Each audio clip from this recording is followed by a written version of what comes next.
E aí galera, beleza? Tudo bem? Como é que vocês estão? Tudo certo?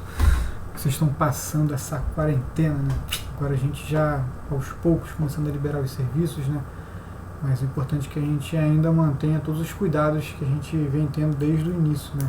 Sempre usando máscaras, sempre se cuidando, evitando aglomerações, porque a qualquer momento o número de casos pode voltar a subir de novo e o negócio ficar complicado de novo.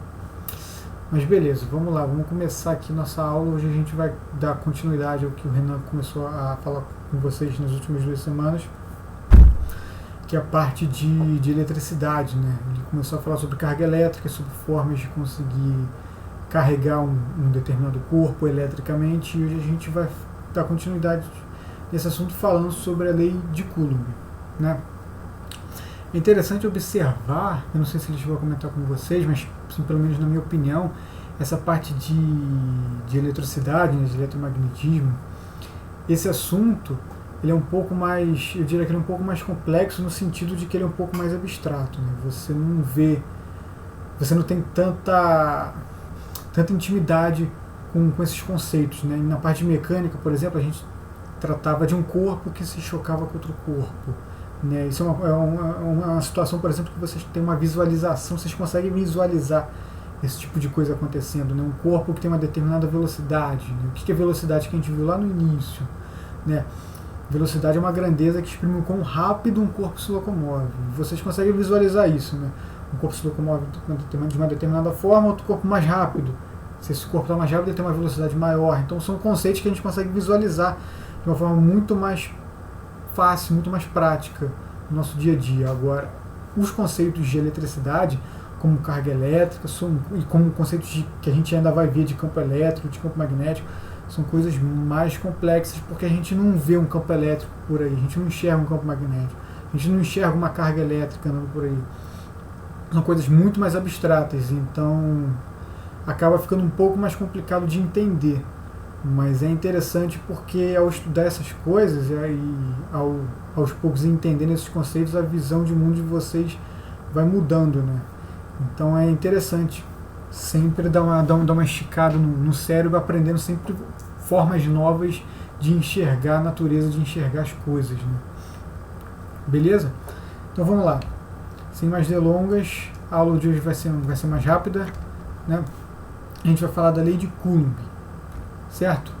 Só para revisar então o que o Renan já viu com vocês, existem 3 tipos de processos, né, que existem para a gente conseguir deixar um corpo eletricamente carregado, né? Processo por contato, por atrito e por indução. Por contato, o próprio nome já diz, é bem evidente. Eu tenho um corpo carregado eletricamente e outro corpo carregado eletricamente aqui de outra forma, eu entro em contato com eles vão trocar cargas. Carga desse aqui vai fluir para esse, do outro vai fluir para aquele, vai ter uma troca de cargas. Isso é um processo de eletrização. Tá? Por atrito, eu coloquei essa figura aqui para vocês verem, eu tenho 2 corpos aqui, esse corpo se locomove para a direita, de baixo para a esquerda, então tem uma certa velocidade relativa, um deslocamento relativo entre eles. Né? Então esse processo vai gerar atrito, e esse atrito vai fazer com que um corpo se carregue negativamente e o outro corpo se carregue positivamente. Né? O que vai definir qual que vai ficar negativo e qual que vai ficar positivo depende dos materiais desses 2 corpos. Né? E o por indução é o tipo de processo onde não há atrito, também não há contato. Né? Então eu tenho um corpo aqui, por exemplo, carregado positivamente, e eu tenho outro aqui, a princípio, se o número de positivos, de cargas positivos for igual ao número de cargas negativas, ele é neutro. Mas se eu aproximo esse corpo daqui, essas cargas positivas e negativas, elas se rearranjam nessa esfera aqui, nesse corpo.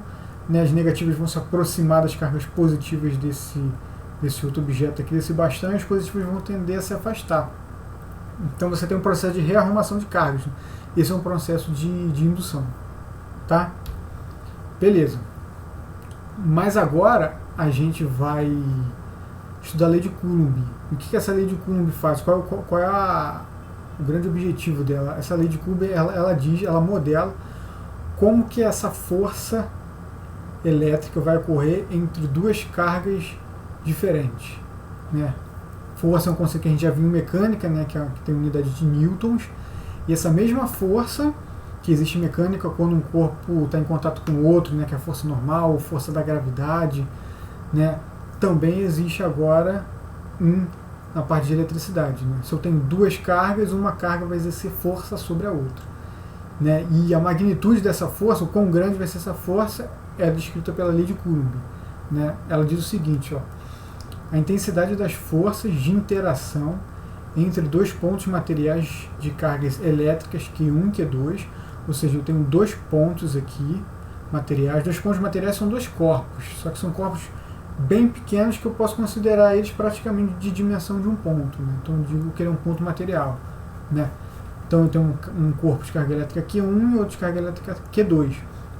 Né? E a intensidade da força ela é diretamente proporcional ao produto dessas cargas, ou seja, quanto maior forem as cargas, maior vai ser essa intensidade de força e inversamente proporcional ao quadrado da distância entre esses pontos.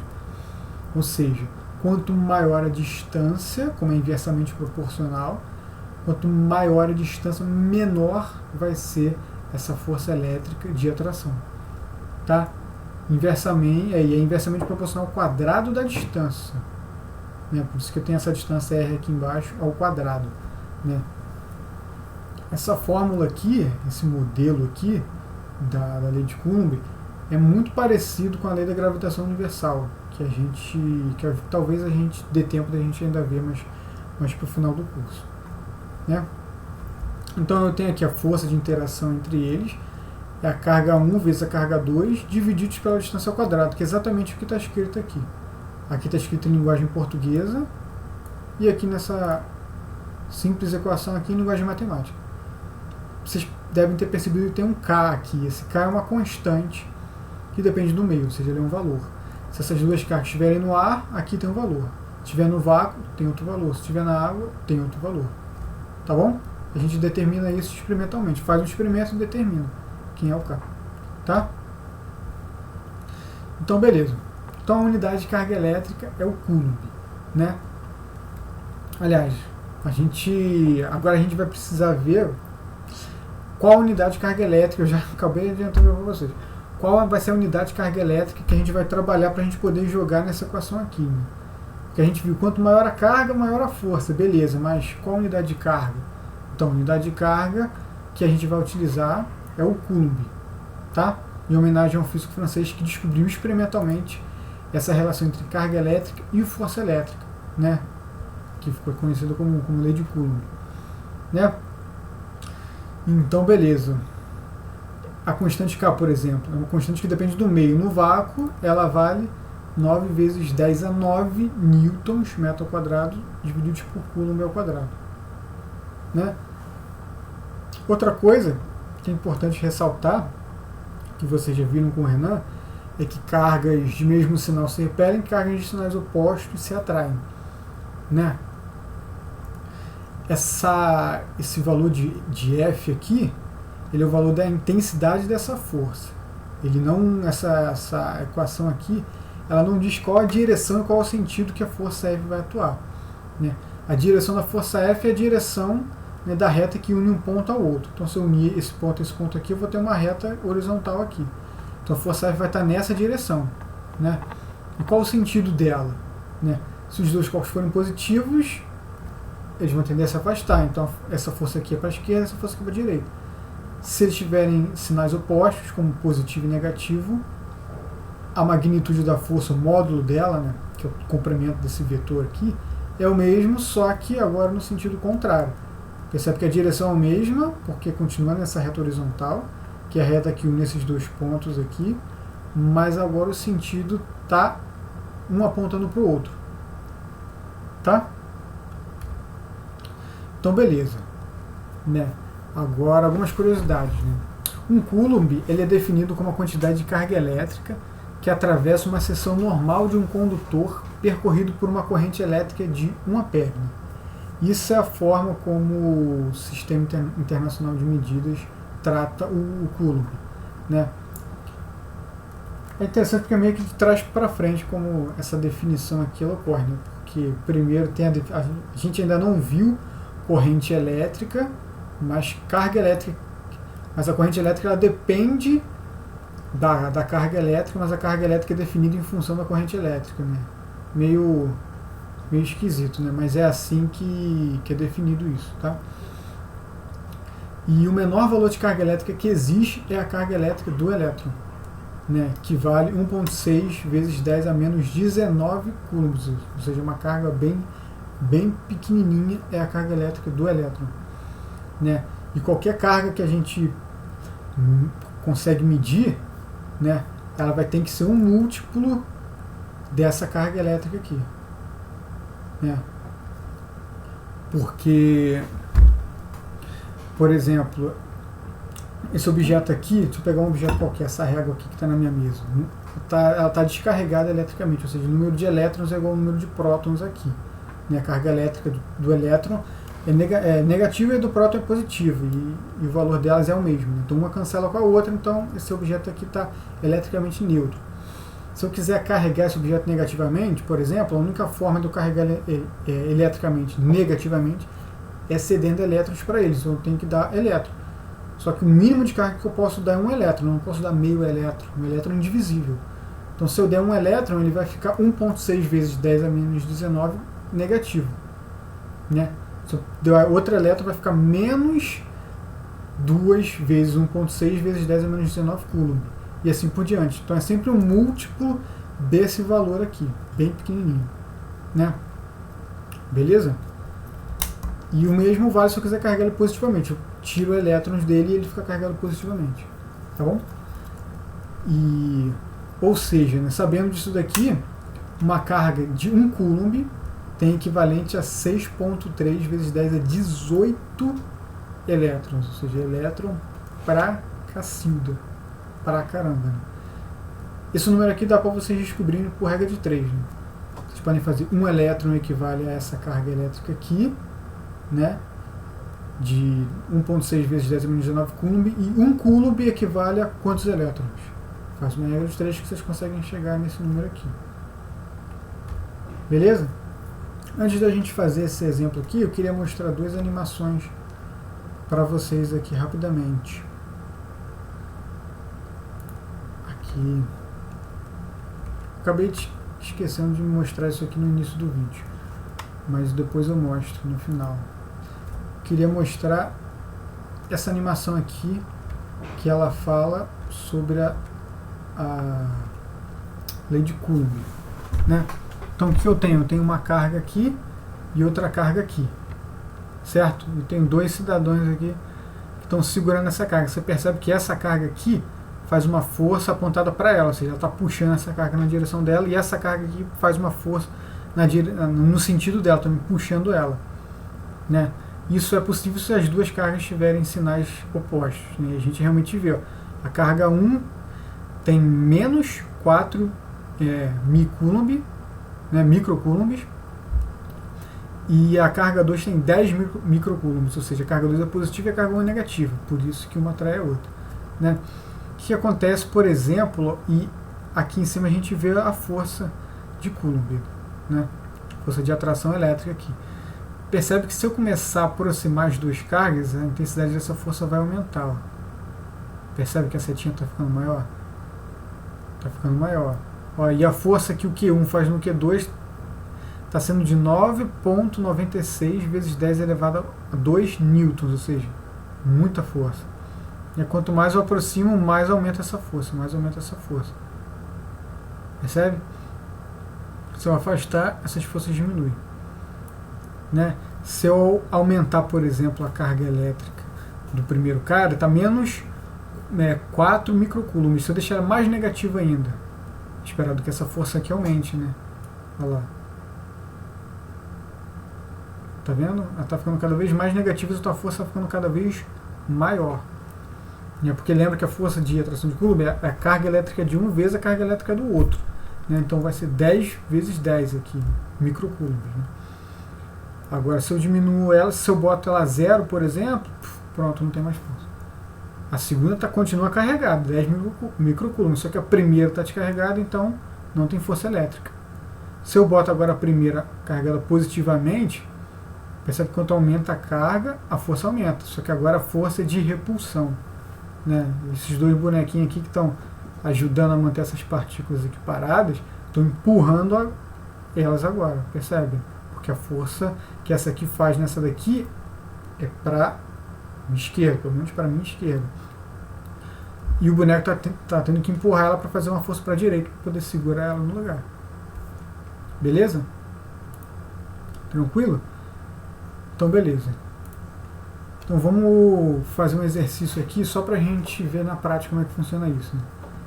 Então vamos lá, na figura abaixo, que não tem figura, está no próximo slide, estão representadas duas partículas de carga de mesmo sinal, cujos valores são a Q1 tem 3 microcoulombs e a Q2 tem 4 microcoulombs, separadas no vácuo por uma distância de 2 metros.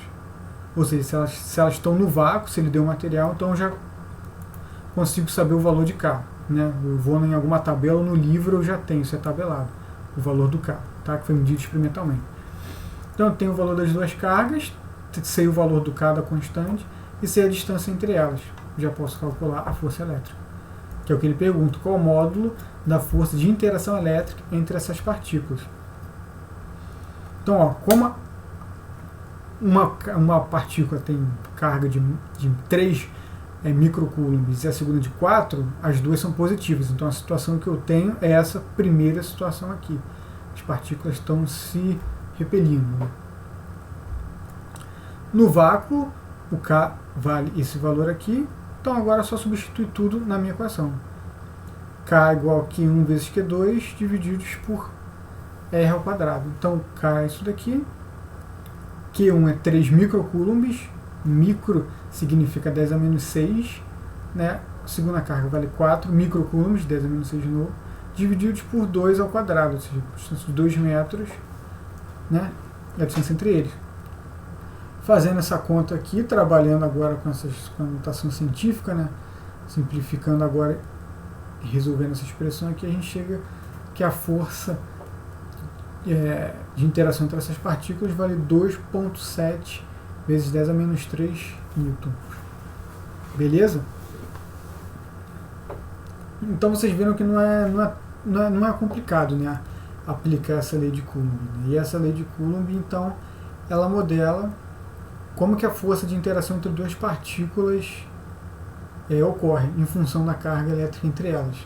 Né? Claro que se eu quiser, né, eu posso complicar esse problema se eu botar mais uma partícula aqui, mas não tem problema. Se eu tiver 3 partículas, né? A força elétrica que essa partícula aqui vai sofrer, por exemplo, vai ser a lei de Coulomb aplicada dela com essa daqui, né? E dela com essa daqui. Né? Então é só somar as duas forças, que essa daqui gera nessa e que essa daqui gera nessa. Pronto. Vou ter 2 vetores de força, soma os 2 vetores de força e tem a força resultante que atua nela. Né? Mas mais pra frente a gente vai fazer um exercício sobre isso, pra gente ver. Beleza, pessoal? Então é isso. A aula de hoje foi rapidinha. Tá? Espero que vocês tenham gostado. Eu vou, como a gente ainda está em 18 minutos, que eu vi aqui, só pra gente fechar em 20, eu queria mostrar mais uma simulação que eu não mostrei para vocês aqui, que é essa simulação aqui, que é uma simulação de eletrização por atrito. Né? Então o que eu tenho? Eu tenho uma casaca aqui, carregado eletricamente neutro, porque o número de cargas positivos é igual ao número de cargas negativas, né? Vocês estão vendo aqui. E um balão eletricamente neutro também, porque o número de cargas positivas é igual ao número de cargas negativas. Agora o que eu vou fazer? Eu vou pegar esse balão aqui e vou atritar ele contra essa jaqueta aqui. Ó. Atritei. O que aconteceu? O balão ficou com cargas negativas e a jaqueta cargas positivas, ou seja, o balão roubou as cargas negativas da jaqueta. Então o balão está carregado eletricamente negativo, né? Está eletricamente negativo carregado, e a jaqueta está positivamente carregado, tá? Negativamente carregado o balão, isso que eu quis dizer. Então o que acontece agora? Se eu largar o balão aqui, por exemplo, ele vai querer colar na jaqueta, porque ele está negativo e a jaqueta está positiva, então eles se atraem, né? Beleza? Se eu botar um outro balão agora, por exemplo, aqui, e eu esfregar ele também aqui, opa, agora também está negativo. Se eu largar ele aqui agora, por exemplo, o que acontece? Ele foi repelido. Por que ele foi repelido? Porque esse balão está carregado negativamente e ele também está carregado negativamente. Então, um se afasta do outro, um repele o outro. Né? Agora, se eu pegar o balão e colar ele aqui, ele fica. Porque o negativo dele atrai o positivo da jaqueta. Tá? Só uma simulação para vocês visualizarem na prática como é que funciona esse processo de eletrização por atrito. Tá bom, gente? Então tudo isso está naquele site que eu já passei para vocês nas outras aulas. Né? Tá tudo lá. Se vocês entrarem lá, tem uma porção de simulação de todas as áreas da física, tem de química, tem de biologia, para vocês se distraírem lá. Beleza, gente? Então é isso. Valeu, obrigado. Estudem e se cuidem, e qualquer dúvida, qualquer coisa, podem falar comigo. Beleza? Beijo.